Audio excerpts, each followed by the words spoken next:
Now today's topic is on supporting, nurturing and growing in the Dhamma. Who knows what is this about? Have you seen this before? It's all over the building. Okay, this is the theme of our 25th anniversary. If you are mindful enough, you would have noticed that this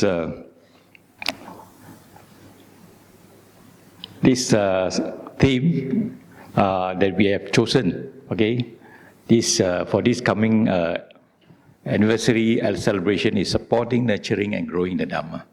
Right? We last celebrated our anniversary in 2015. That was our 15th anniversary. The theme at that time was gratitude. Yeah?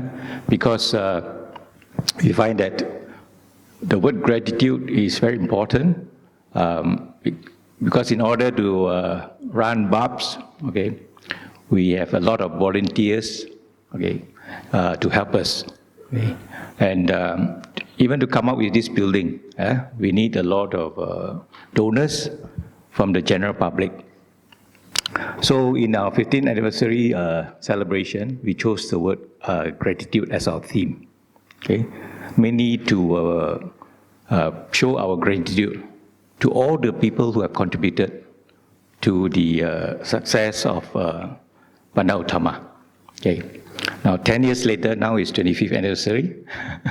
Okay, we have to come up with another theme. Okay. And it took quite some time to come up with this theme. We had to go through a lot of brainstorming session, and I think it took about 3 weeks for the organizing committee, which was formed in July last year, to organize the activities for the 25th anniversary. So we came out with this theme, supporting, nurturing, and growing the Dhamma. And today I'm going to explain further on why we chose this theme. Yeah? Because this theme actually reflects on what we have done for the last 25 years. Yeah?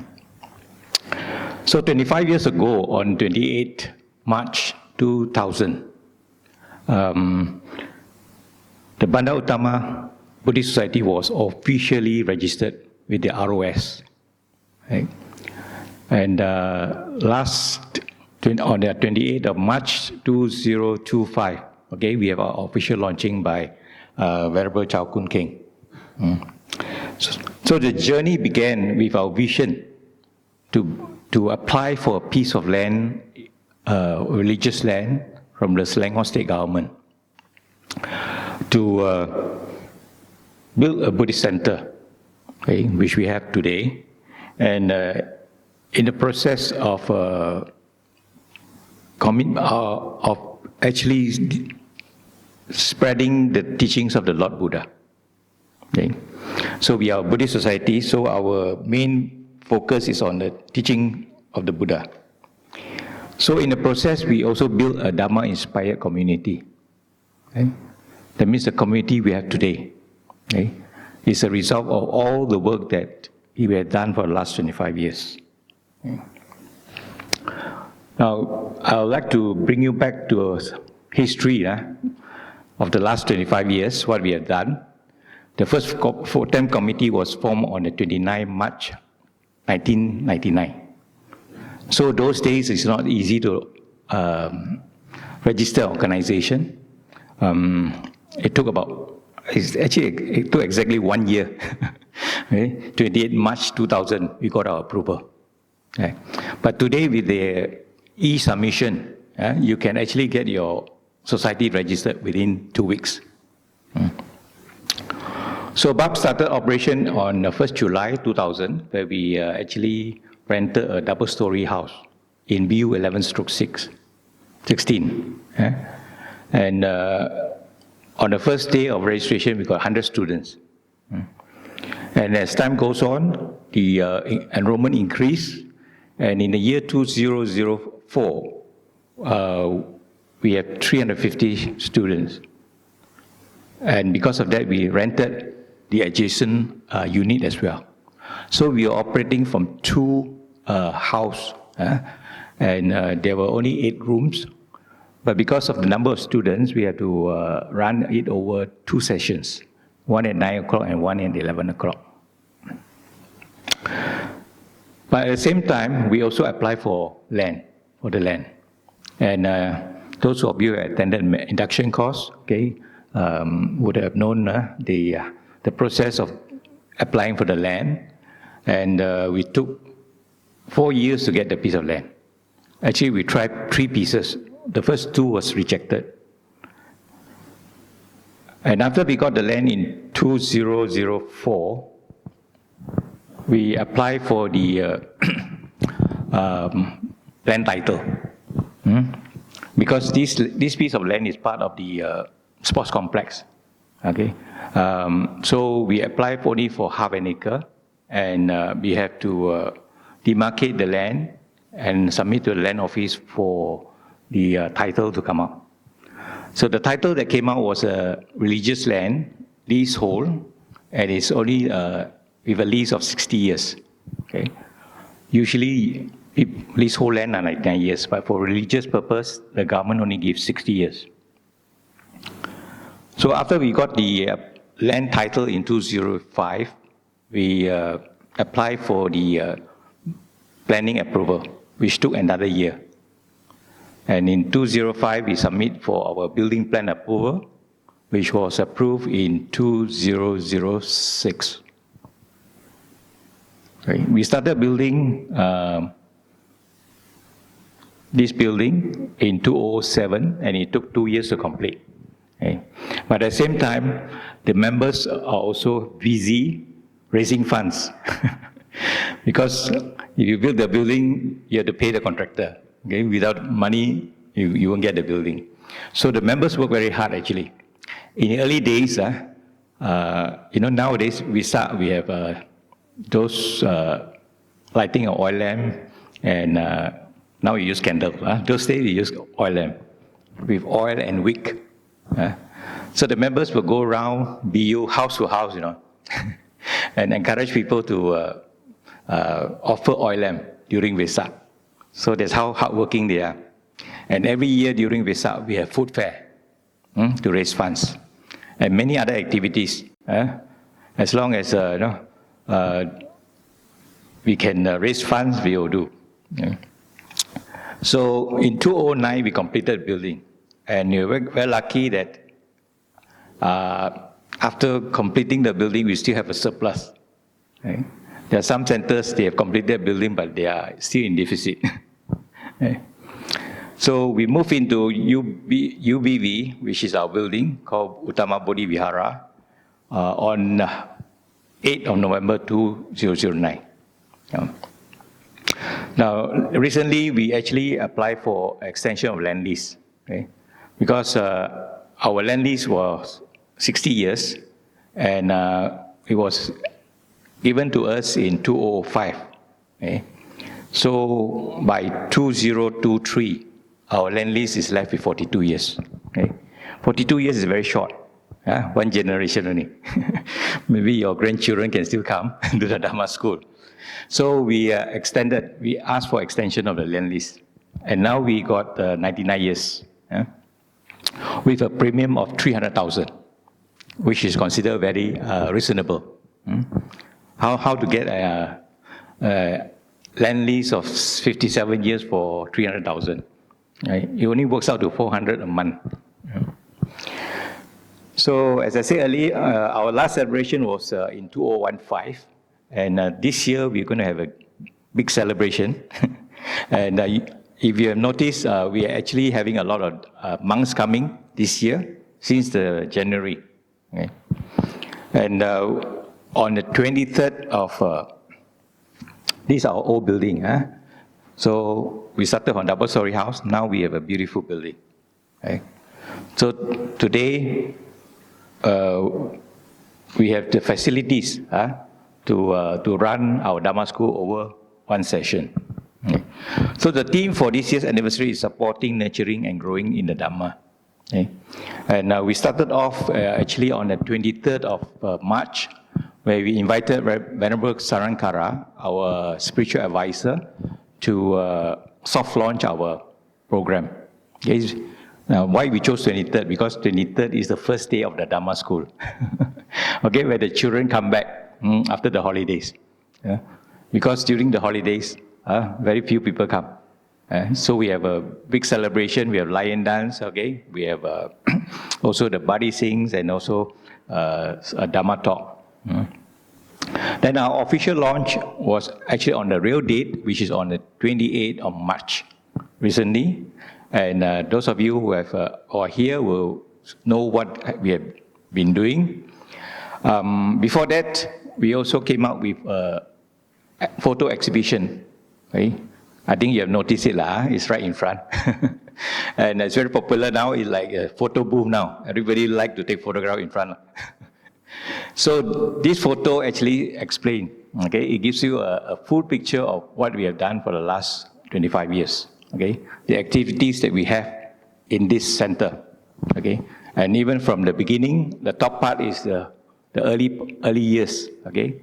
Where we started from the double-story house, and then the second picture shows the food fair, okay? Then the Dhamma school children, and the fourth photo shows our first spiritual advisor, okay? Venerable Dr. K. Sri Dhammananda. Okay. Then we have our groundbreaking and our construction of the building, okay? And after we completed the building, we invited 33 Sangha members to do the consecration of our Buddha image.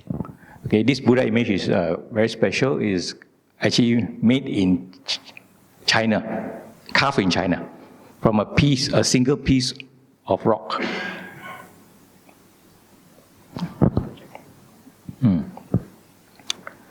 So the last picture shows our building and our activities.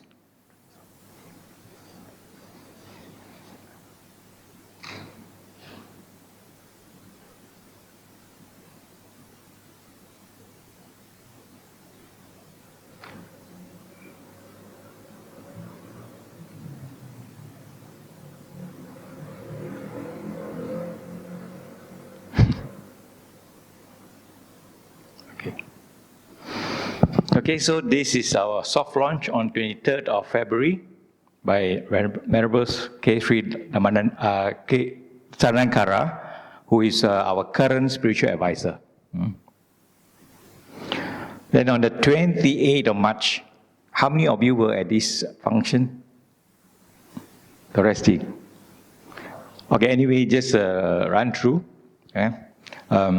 We invited Venerable Chao Kun King and 25 monks, okay, to represent the 25 years. And during on the first night, which is the actual day, Venerable Chao Kun King offered a big candle to the Buddha, followed by the other 24 monks. Okay? And after that, followed by parita chanting. Okay? So this parita chanting is very good because it gives us very good energy, okay, especially this hall. Again, you notice that this hall is actually a special hall dedicated only for Dhamma teaching and Dhamma practice. Okay? So every puja you do the dedication of this, the place for worship. Yeah? So when we come to this hall, there is always good energy. Okay, so a lot of people like to come and meditate in this hall. Okay? And not only that, it serves as a place for people to take refuge. Okay? You find that even non-members, some of them they pass. I see quite a number, regular. Okay, they will come into the hall and bow to the Buddha. Okay, so just by coming to the hall and bowing to the Buddha, okay, it creates a certain level of calmness in you. And people with problem even better. Okay, they come and seek refuge and seek some place where they can find some peace. So parita chanting. Okay, we have parita chanting. On the second day, we have this pindachara, the rice offering. Okay, this is where after that we have parita chanting and also offering. Okay, we have a forgiveness ceremony, offering of flowers and also offering of requisites to the monk. Okay. So this is another significant event, okay? Because dana is one of the basic practice that we encourage, and these are the monks that attended the ceremony, and the forgiveness ceremony is also very important. Okay, this is the forgiveness ceremony where we ask forgiveness from the triple gem. Okay, because we are all practicing. Okay, we are all putujanas. We call it worldlings. And we still have the our defilements of greed, hatred, delusion, okay? And sometimes we make mistakes. Okay? So it is good for us to seek forgiveness, okay, and realize our shortcoming. Okay? Then we have the offering to the monk. Okay? Now, during the offering, actually, we invited 50 members, those active and also the previous volunteers. Okay? Some of them, their children are no more in the Dhamma school, and they don't come here every Sunday.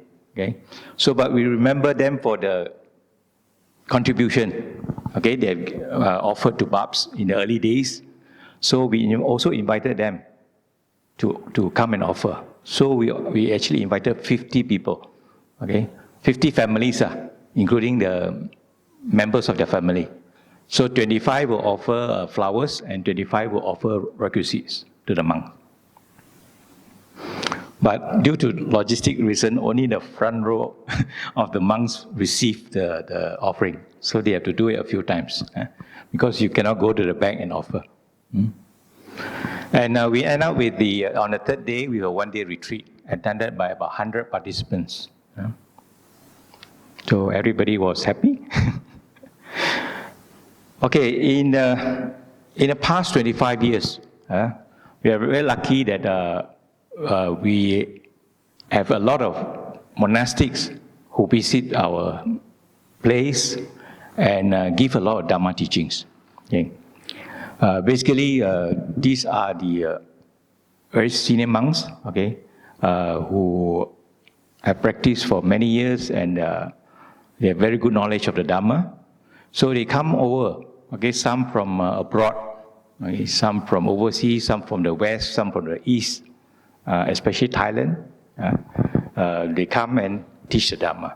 So I'm sure you recognize some of the monks on the left are on the left our local monks, and then on the right are the Longpo, okay, the very senior Thai monks. Okay?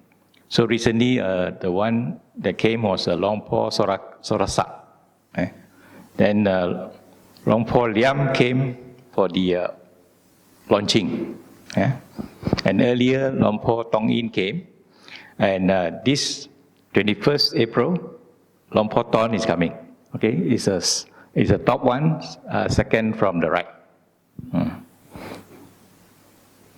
Okay, then these are the Western monks who came: Longpo Sumedo, Longpo Sucito, Ajahn Pasano, Ajahn Amaro, Ajahn Jayanto, and also Ajahn Asoko. Then here we have Asian monks. Okay, on the left is Ajahn Kun, and is it on the left? Top left. Top left is Ajahn Kun and Chow Kun Sola.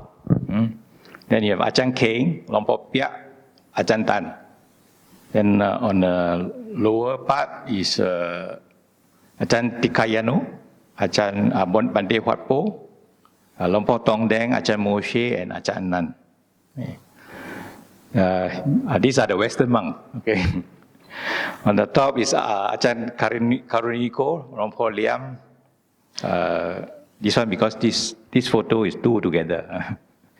Ajahn Vajiro, who is coming in June. Ajahn Sucito will be coming in November to conduct a retreat this year. 10-day retreat. Then you have Ajahn Tanisaro, then you have Ajahn Pavaro, Ajahn Viradamo, Ajahn Kayano. This is Ajahn Tejanio. Then you have Ajahn Sri Panyo. Okay, so we have a lot of good monks supporting us for the last 25 years. Okay, of course there are many more lah. So because of that, we also in our last 25 years we have been doing a lot of activities that support the Sangha as well. Because the Buddha set up the Sangha as a community for practice and also to prolong the Buddha Sasana. Okay. Now, after the Buddha passed away, okay, what is left by the Buddha is the Dhamma and the Vinaya. That means the teaching and the Sangha community. Okay. And it is Sangha community that actually preserved the Sangha, the Dhamma. Okay. Because those days, the teachings were brought down by oral tradition. Okay. There was no computer, there was no books. Okay. And people learned the Dhamma through oral tradition. And through oral tradition means the monks who were ordained, when they go to the villages, okay, they will go for alms round. Okay? People will offer food. And sometimes the monk will teach. Okay? If the devotees ask questions. Okay? If you don't ask questions, maybe they won't teach you. That's why asking questions is very important. Okay? When you ask questions, then the monk will try to explain to you. Okay?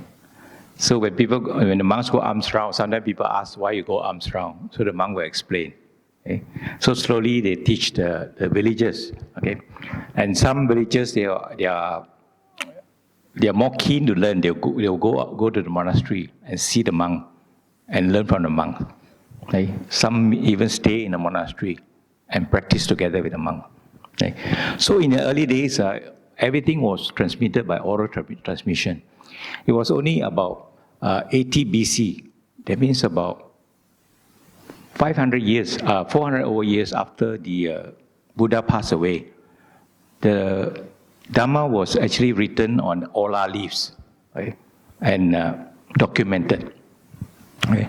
And even then, all this documentation depends on how accurate is the monks can remember. Okay?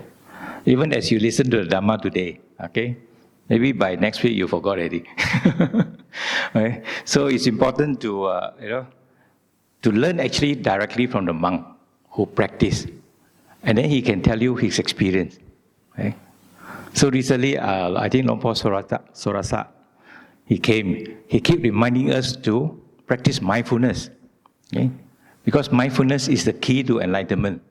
It's the key. Okay? So how to practice? Then he explained how he practiced. Okay? He shared his experience with you. Okay, so the Buddha set up the Sangha as a community for practice and also to prolong the Buddha Sasana, that's to spread the Dhamma. Okay? So that's why when we invite monks here to teach the Dhamma, in order to spread the Dhamma. Okay? Lay people cannot, because lay people got their work to do. Okay? And sometimes what they teach is more theoretical than practical. Okay? But the monks actually teach you direct from their experience. Okay? So the Dhamma is something to be experienced. So because of that, when we invite the monks here, we also have to do our part as laity. Okay? The monks, they don't have money. Okay? They only have their robes, their bowl, okay, and that's all they have. Okay, so when they come, we have to offer these 4 requisites: okay? Food, clothing, shelter, and medicine. Okay, so you find that we have dana. We offer food to the monk. Okay, we provide shelter. We provide a place for them to stay, and of course, during certain period like Katina, we offer clothing, okay, or the robes to them. And when they're sick, also we attend to their needs. So, also, I think a lot of devotees also, they offer vitamins to the monk. so that they are proper nutrition for the body. So at the same time, the monk also have their duty. They don't only take lah. They don't only take from you, but they also give you back in terms of blessing. Okay? So every time you offer dana, the monk will chant a blessing. Okay? And they have a lot of metta. Okay? They send you a lot of metta. Okay? Now why I say so, because I've been a monk before, and the meal is very important to the monk. Okay? Because he needs food for sustenance of the body. Okay? So because of that, he is very, very appreciative of the meal that you offer to him. Okay? And when he is very appreciative, he will offer a lot of blessings to you in terms of loving kindness, okay, or well-being to all of you, okay? Without you realizing it, okay? But you will receive that. Okay? So it is actually a good practice, okay, when the monk gives the blessings, okay?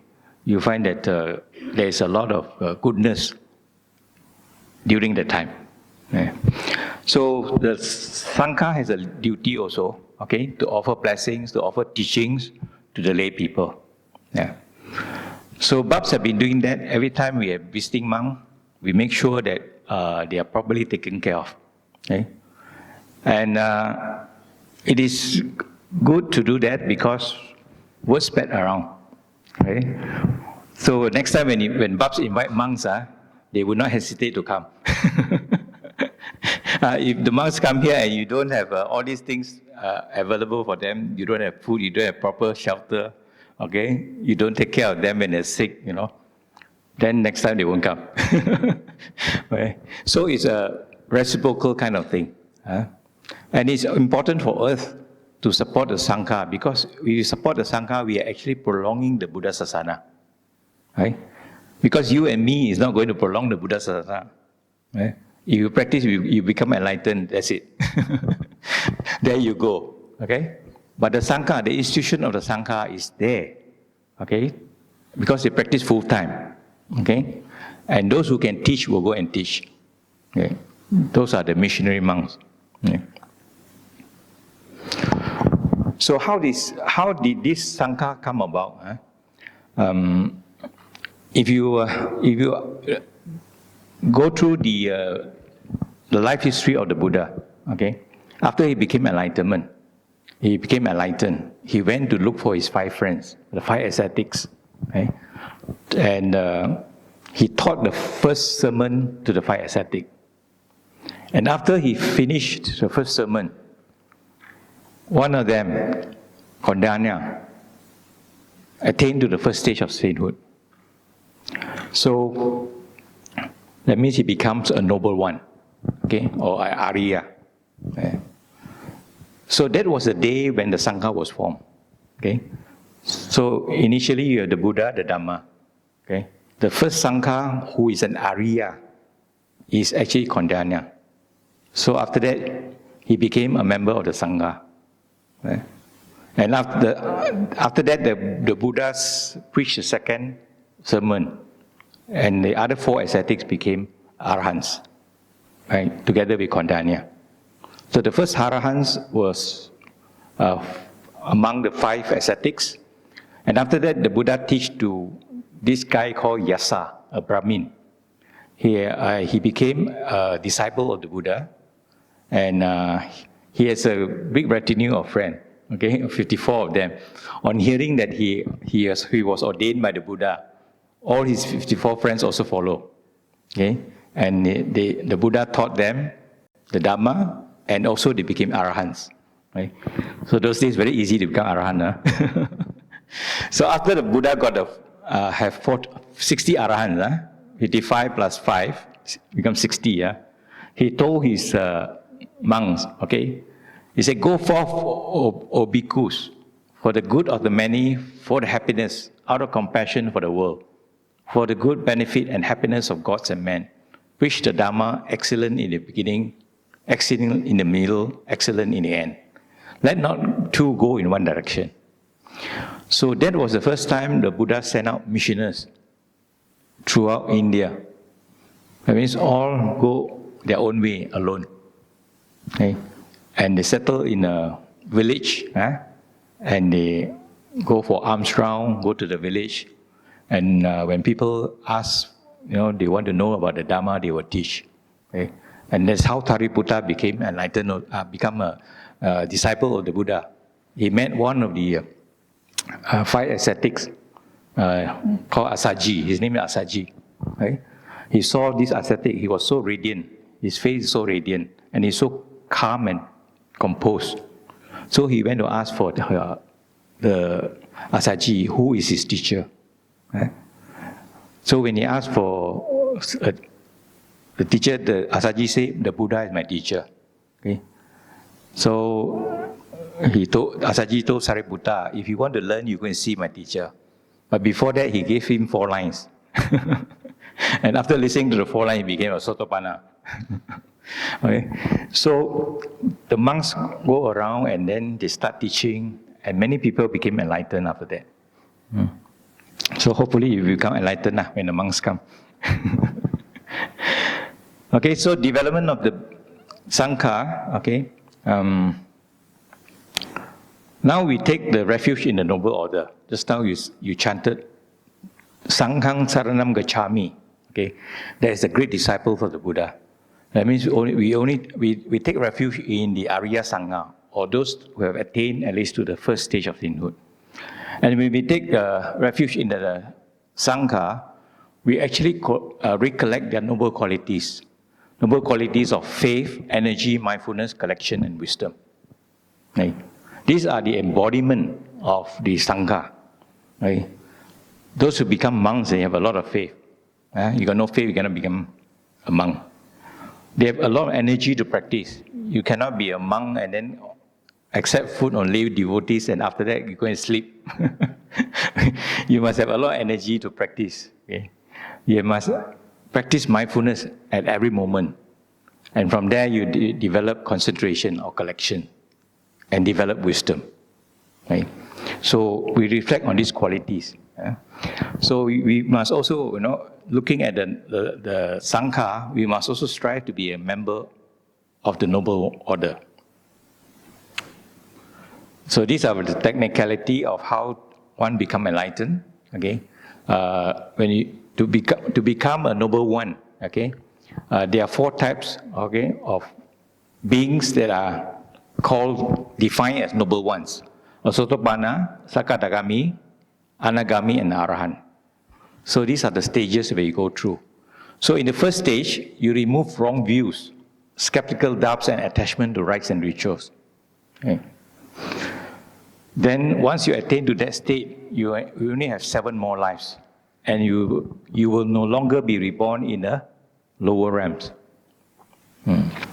So you will be either reborn as a human or as devas or brahmas. Then when you attain to the second stage, once returner, you reduce your cravings for sensual pleasure and ill will. And you got 1 more life to go. The third stage is anagami, never returner. You remove craving from sensual pleasure and ill will. Right? And final stage is arahant, or saint, one who is fully enlightened. Remove craving for beautiful formation, craving for formation, pride, restlessness, and ignorance.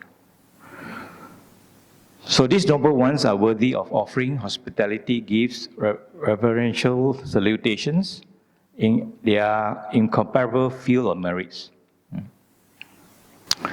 So the duties of the Sangha is actually to preserve the Dhamma and to teach the Dhamma. So that is about why we use the word supporting. Okay, because over the years we have been doing this. Okay? And because of our supporting the Dhamma, in turn the Sangha also support us. Okay? So if we accord them the good hospitality, they will return to give you teachings. Okay, nurturing. What do you mean by nurturing? So we thought of our activities, and one of our core activities here is actually our Dhamma school. Okay? I'm sure all of you, most of you are here because of your children.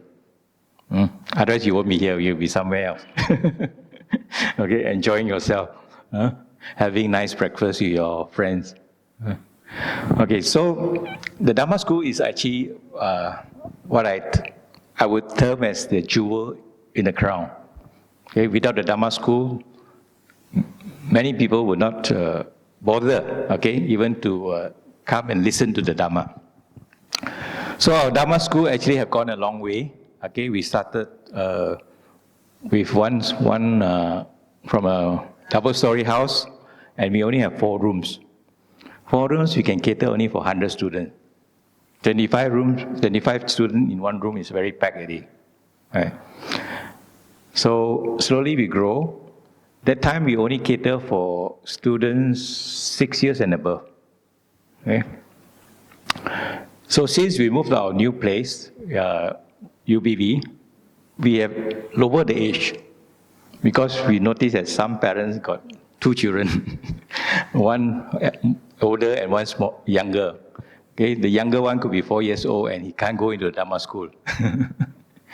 So you have to bring 2 of them here, right? You cannot leave one at home unless you got a maid, okay, or some elderly folks to take care for you. Yeah? So some of them, they came with one 6 years old in the Dhamma school, one 4 years old hanging around. Right? And they can't come to the hall because halfway the child get restless and make a lot of noise. Right? So he has to stand outside.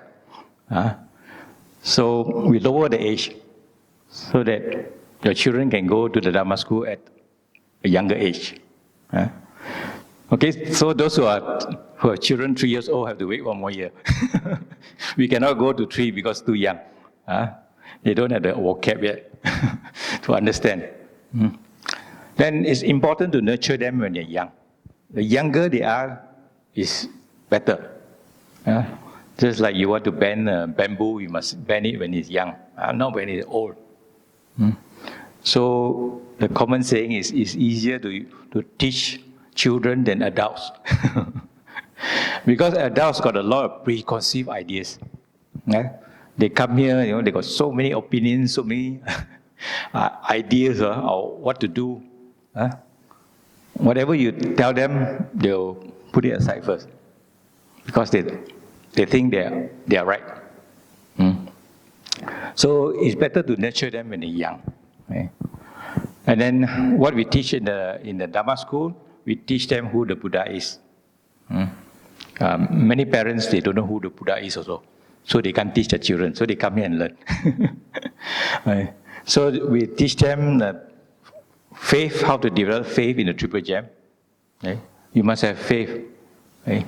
It's faith that moves things. You don't have faith, you won't. Okay? Then we teach them the precepts, moral precept, so that they become kind people. Okay? They don't kill, they don't steal. Okay?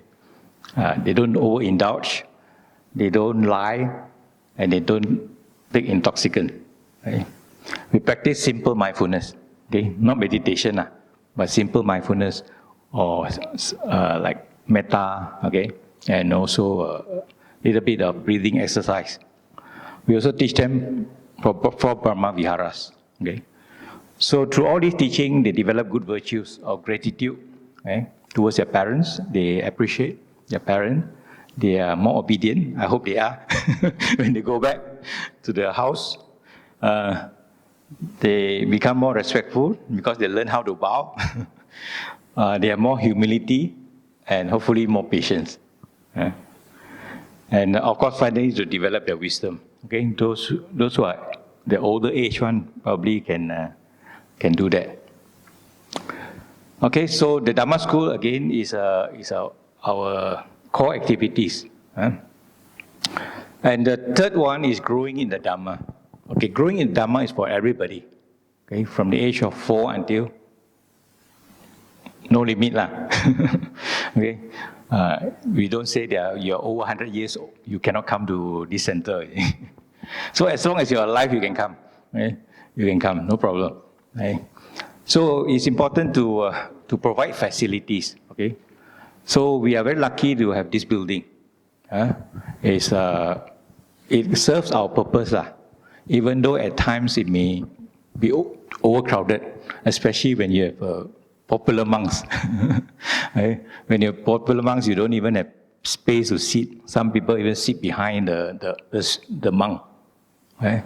And some even have to stand outside. But we have enough facilities to have Dhamma talks, have Dhamma retreats. Right? We can also house a lot of monks during the school holidays. The monks can use the upstairs room as dormitories. So we have the facilities, which is very important. Yeah? And with facilities, if you don't have people, you know, you must have people who come, okay, who appreciate the Dhamma. And at the same time, you must also have good teachers. Yeah? So we invite good teachers here. Sometimes we go all the way to Thailand and invite to show our sincerity, okay, in inviting them. And sometimes first time you go, they may not come. Second time you go, they may come. But if you ask 3 times, usually they come. And important thing is you have a good committee also to organize things. Okay, leaders who have vision. Okay, who can see that certain activities not only short term but they are long term. Okay, so we have to train the children from young, especially the youth now. Then, of course, you must have volunteers. Okay? You got general without soldiers, also no use. Okay, so you need a lot of volunteers. That's why during Visa, we need people to volunteer the services. Whatever small skill you have, you can also do your part, like arranging flowers, helping in the counter, taking care of books for free distribution. So you can volunteer in any area. Okay. Then the benefactors, of course, the donors.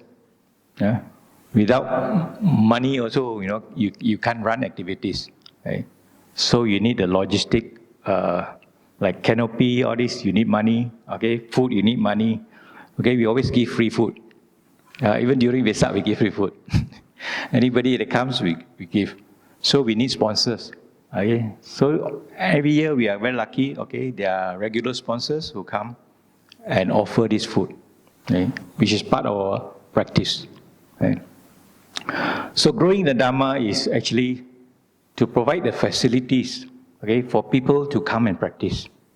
Okay, so this place is open to the public, certain hours. Okay, of course you don't come after midnight lah. The gate will be closed. We close at 7 o'clock in the evening. Okay, I think opens about 7:30 or 7 o'clock. Okay, so if you feel like you want to come to meditate on your own, this hall is always open to the public during opening hours. Right? So there are people who come to meditate. Right? Of course, we can't on the aircon for you lah, because it's such a big hall, and you come alone. It's not economical to use aircon. So we have put up some fans for you, right, for better ventilation. So this place is open for Dhamma school, for Dhamma talks, retreat, and so on. Okay. So if you actually want to learn the Dhamma and grow in the Dhamma, okay, this is a place for you to come. Okay. So as members of the community, okay, we also need to understand what are our roles, okay, right, to grow in the Dhamma. Okay. So we have a mind, okay, that can be developed. Okay, the Buddha always encouraged his followers, right, to develop your mind, to train the mind. Okay. That's why the Buddha's last word is what? Strive on with diligence. Strive on means strive on with mindfulness, right? Which is actually to develop the mind, okay, in mindfulness. So you have an opportunity here for spiritual growth, to develop the mind. And as a human being also, we can experience happiness and suffering. That's how we understand the Four Noble Truths. If you're happy all the while, you cannot understand the Four Noble Truths. Yeah? And you got limitless potential for enlightenment. Okay?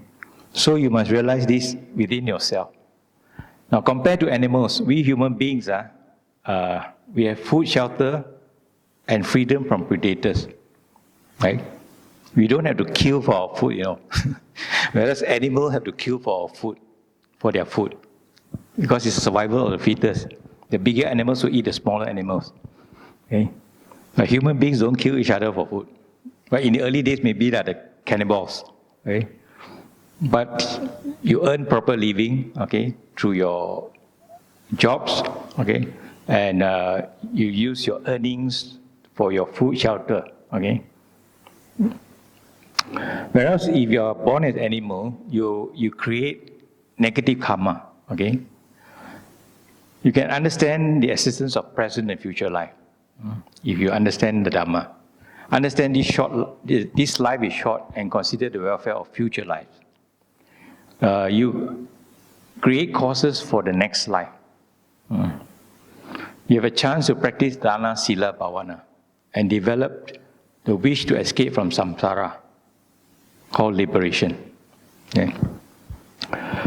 So, to grow in the Dhamma, first we must have faith in the Triple Gem.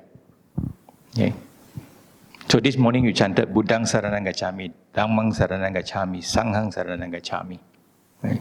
Now what do you understand by that? Anybody? When you go to Buddha for refuge, what is your understanding? Is the Buddha something external? The Dhamma something external? Or the Sangha something external? Because you say you go to the Buddha for refuge. Okay. Most of the time, people would think that the refuge is something outside. That the Buddha can bless us from outside, the Dhamma can bless us from outside, the Sangha can bless us from outside. Okay? But more important is the refuge is something inside you. It's already inside you. Okay? So sometimes we use this chant, Buddho me nato. The Buddha is my noblest refuge. Dhammo me nato. The Dhamma is my noblest refuge. Sangho me nato. The Sangha is my noblest refuge. Now here it means that you already have this Buddha in you, the Buddha nature in you. That means, as a human being, if you practice well, you can be enlightened, like the Buddha. So when we say, I take refuge in the Buddha, or the Buddha is my noblest refuge, it means that the Buddha's wisdom is there in you. Or the awareness is already in you. So whatever you do, you use this wisdom in your thought, speech, and action. Okay? So the Buddha is in you, okay, not outside. Okay? The Buddha here represents what? Wisdom. Right? When you look at Buddha image, okay, you look only at the stone, right? It's a white jade, right? And what does it represent? Compassion, purity, and wisdom. Right? So wisdom is a quality of the Buddha, which we are trying to develop in order to be enlightened. Okay? So the refuge, the Buddha is my noblest refuge, means that wisdom is already in you. It's how you develop it only. Right? It can be very little wisdom now, but if you continue to develop, it will grow. Your wisdom will become more and more, and finally become enlightened. Okay? So we take the refuge in this way. Now the Dhamma is my noblest refuge. Now what is the Dhamma? What do you understand by the Dhamma? Technically we say it's the teachings of the Buddha, right? But the teaching of the Buddha is so vast. Okay? You can recollect, there are 84,000 suttas taught by the Buddha, or rather recorded lah. It can be more, right? So technically we say it's the teachings of the Buddha, okay? But when the Dhamma is your refuge, means the Dhamma is the truth, is reality, right? So it's actually your experience. Okay, when you experience suffering, that is Dhamma. When you experience happiness, that is also Dhamma. Okay? Why do you suffer? There's a cause to the suffering, right? Why are you happy? There's also a cause to the suffering. Now what is that? The first noble truth and the second noble truth. The cause leading to the result. So that is Dhamma. So whatever you experience is the Dhamma. So while you're sitting here and you feel pain in your legs, it's also Dhamma. Okay? You're experiencing something, okay, which is uncomfortable. Okay? And what do? You move lah. You notice that just now, the last 1 hour, you have been moving, without you realizing it. Because you're always looking for a more comfortable position, right? Because nobody wants to feel uneasy, right? With the pain, on your legs and so on. So there's Dhamma, right? The mind does not want what is unpleasant. That's the first noble truth. Okay? So refuge in the Dhamma means everything that you experience is Dhamma. Okay? But you have to be mindful of it lah. You have to notice it. Only then you know what is happening. Right? Sometimes we go through our life, we don't know what happened the whole day. Then we look forward to the next day. But every moment is Dhamma. So when you say Dhamma is my noblest refuge, means you experience Dhamma all the time. It is already in you, it's part of you, as long as you have this body and mind. Okay. Then Sangho me nato, the Sangha is my noblest refuge. Okay. Of course, sometimes we say, I take refuge in the Sangha, means the monks, the order of monks, the noble disciples of the monk. But there's something external. Right? So what we need to do is we need to see the Sangha as something which is already also inside us. Now what is the Sangha? Sangha is a path. Right? Or the Magga. Now what is your path? Your Noble Eightfold Path, right? To overcome suffering, you need to walk the Noble Eightfold Path. You need to develop the Noble Eightfold Path. Okay? And that is your refuge. Okay? If you continue to practice according to the Noble Eightfold Path, it will lead you to liberation. If you have faith, of course, if you have faith in the Buddha, if you don't have faith in the Buddha, you won't think so. Okay, so the Sangha is our path. Okay, which actually also what the Sangha are doing, right? The Sangha are also practicing according to the path. So it is already inside us if we understand the path. Okay, but what we need to do is we need to develop it. So now I give you a different scenario of how to look at the triple gem. Okay? Instead of looking at, I go for refuge in the Buddha, Dhamma and Sangha. It's like you're going to somewhere, okay, which is external. Right? Like you want to go India for pilgrimage, you have to go somewhere. Right? But you change your mindset to say that this Buddha, the triple gem, the Dhamma and the Sangha is already in you. Okay? There's a wisdom to be developed. Okay? There's the Dhamma to be experienced in your mind and the body. And there's a path to follow. Okay? So this chanting is also very good. Right? These 3 lines, very short, Buddho Minato, Dhammo Minato, Sangho Minato. Actually, in your daily life, okay, we are always caught by our thinking. Okay, a lot of times we are worried, we are fear, we have all this kind of anxiety. We have a lot of discursive thought, restlessness, right? So when this happen, okay, you just have to say Buddha minato, Dhammo minato, Sangho minato, to bring you back to yourself, to the body, to the present moment.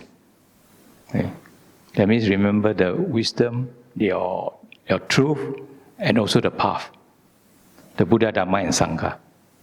So you can recollect this.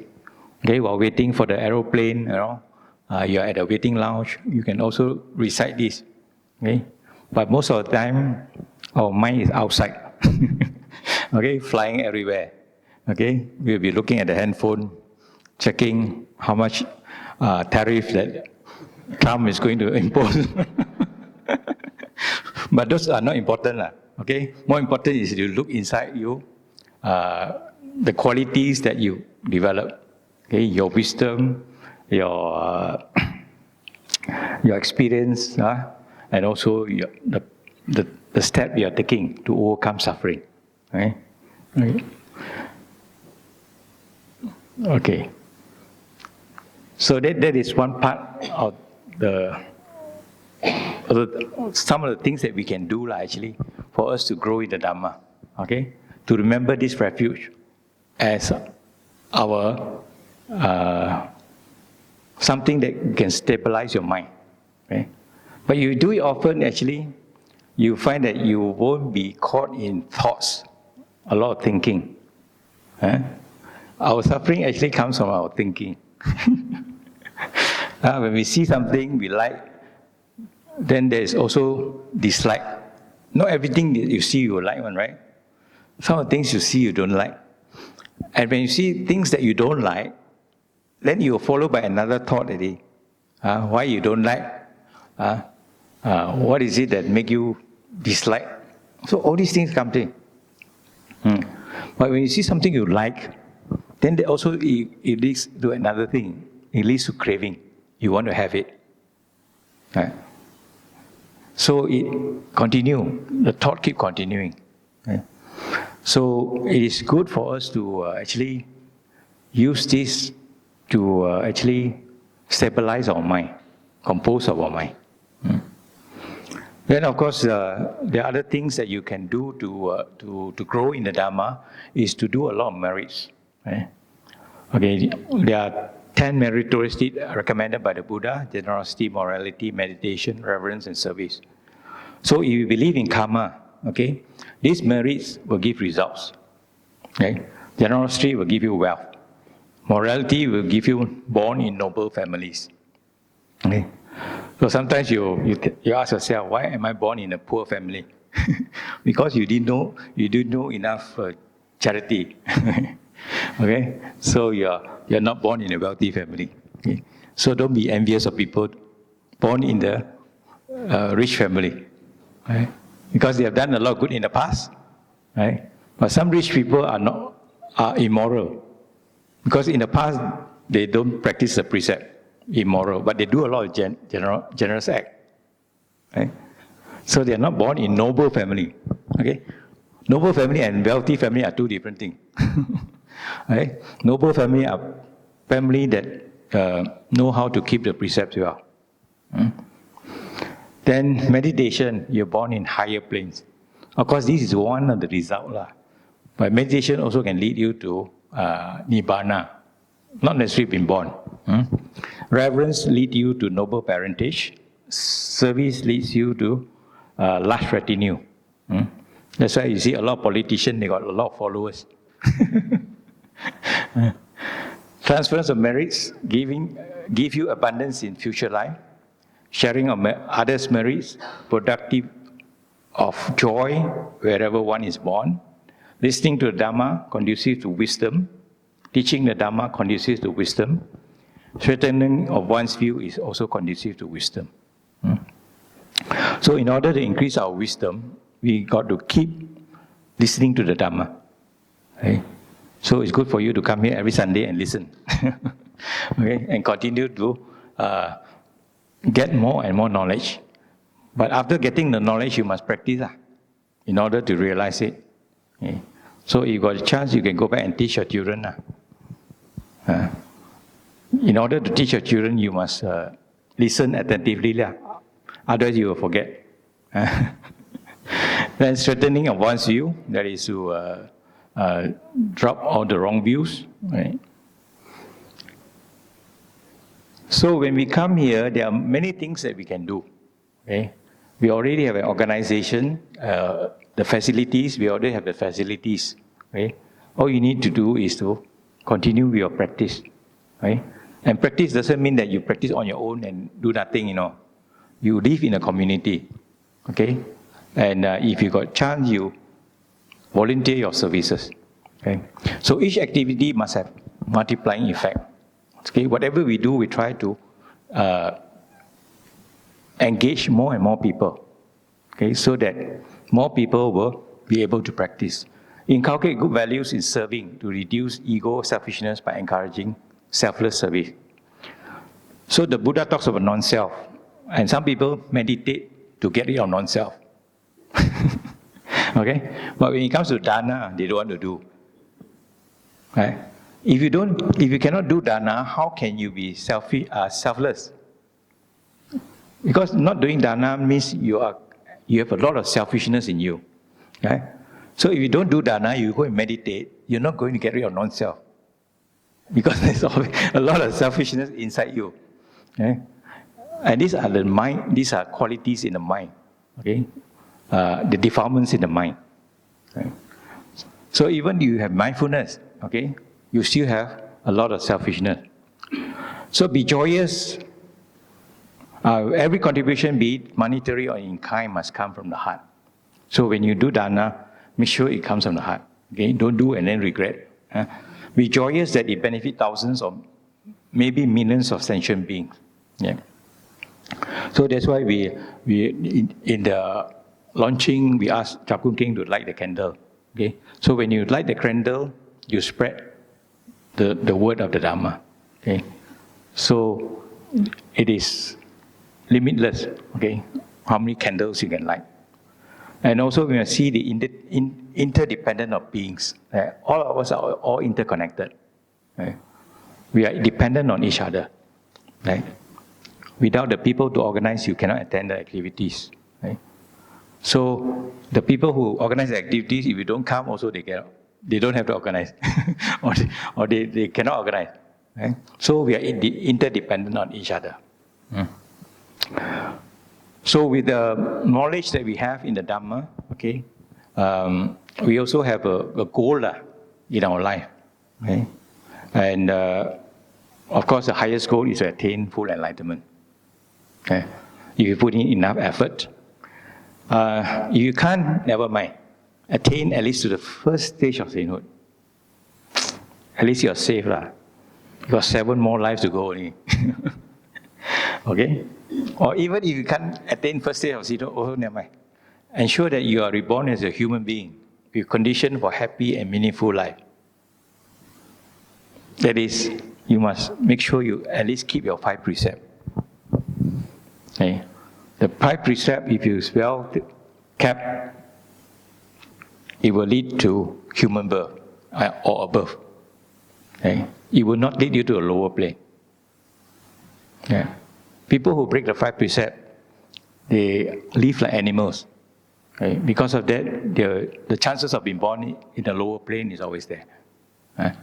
So you keep to your 5 precepts. Okay? But of course, you want to be born as human being, you must have the good condition.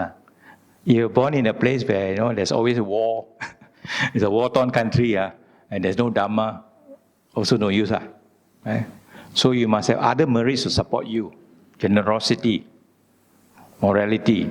So you are born in at least a wealthy and noble family.